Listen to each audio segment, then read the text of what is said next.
got killed herself in the process of delivery. So in that sense, of course it should be permissible. But as far the rest is concerned, I doubt it. Yes, please.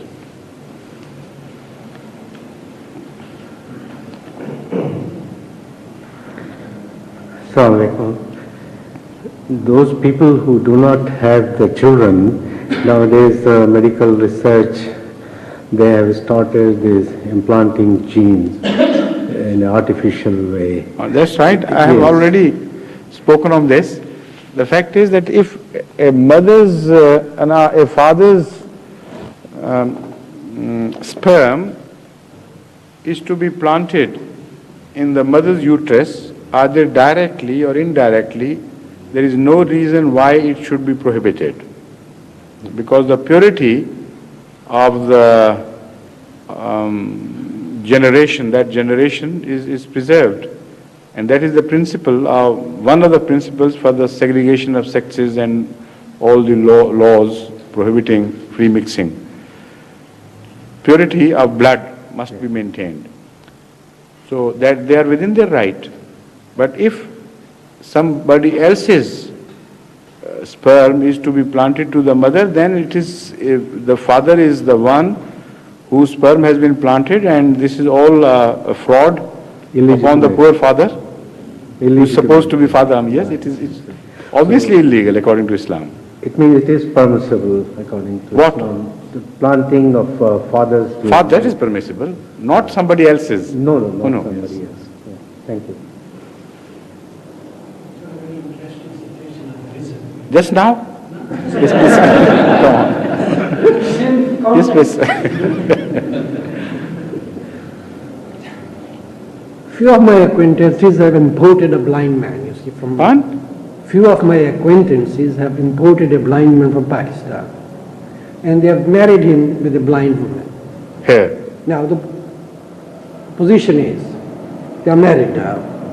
I was of the opinion that they shouldn't have any children. They shouldn't have? Any children. This is your opinion. That was my opinion. I see. But Based on what? Pardon? Based on what? Based on, because you see, they were incapable of bringing up the child. No, that is your logic. Based on any word of Allah or your own preference? No. Your own preference? Yes. So it doesn't matter anything? No, it's for the matter of discussion, sir. No.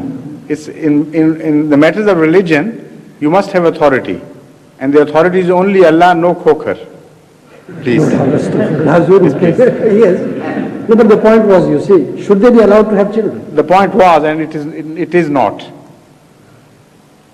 You have used the right tense.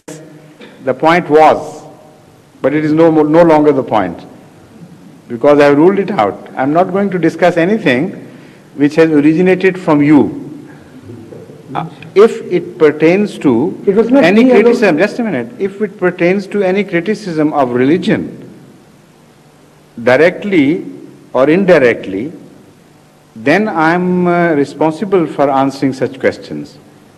But I am not responsible for answering any questions regarding Akbar's Deen-e-Ilahi, because it has no source. There were two parties at that time, you see. One party said yes. You are the third party, please sit down.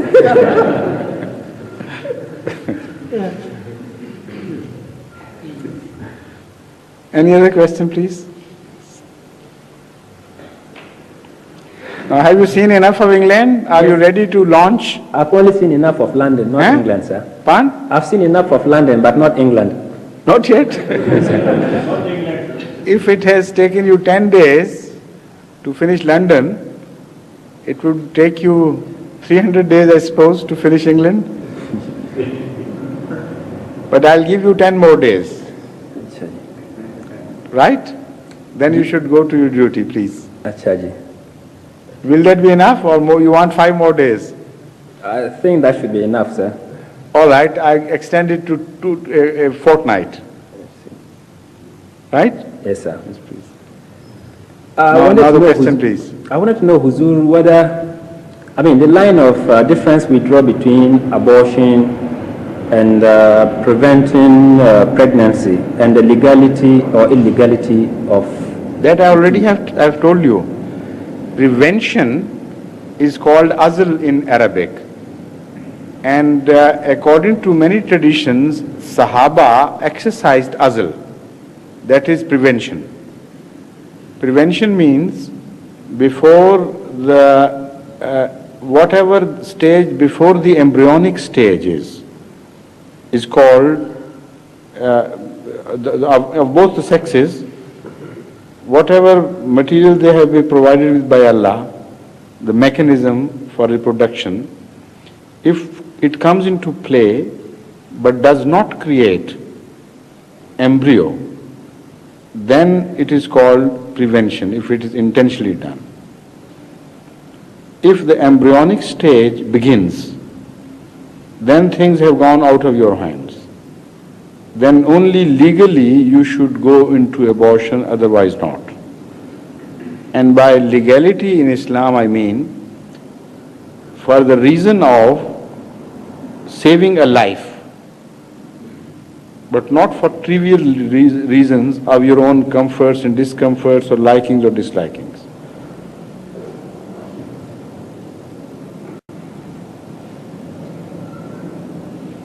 Any other question, please?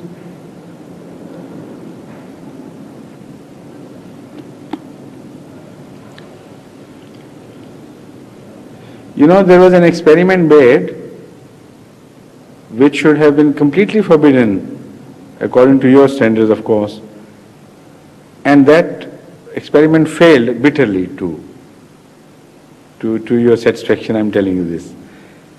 A blind man was married to a deaf woman. You see? So the result was absolutely devastating for both. You can conceive that situation where a blind man is married to a deaf woman. Blind man can be made to understand things through language of signs. And the deaf woman could not speak, so she made the language of signs which was meaningless to the blind person. And the blind man could not make any language of signs, he could only speak. And the deaf and dumb woman could not understand.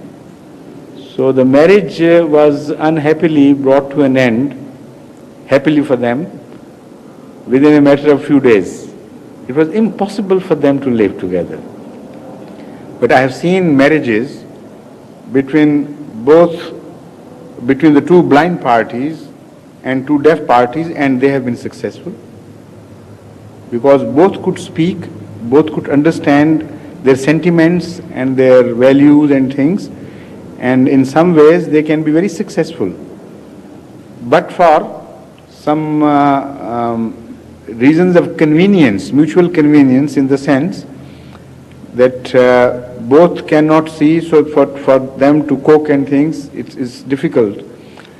But on the other hand, we have also seen blind women who have been so independent, completely independent, that they could cook their own food and the food for others as well.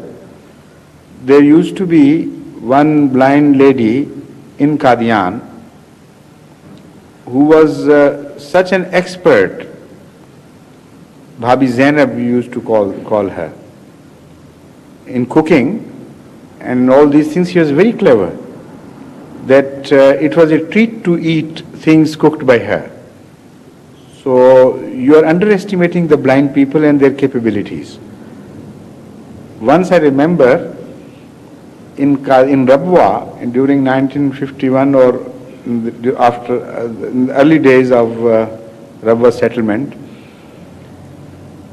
there was a very strange and a very unique dust storm of which we had never seen before the like of it.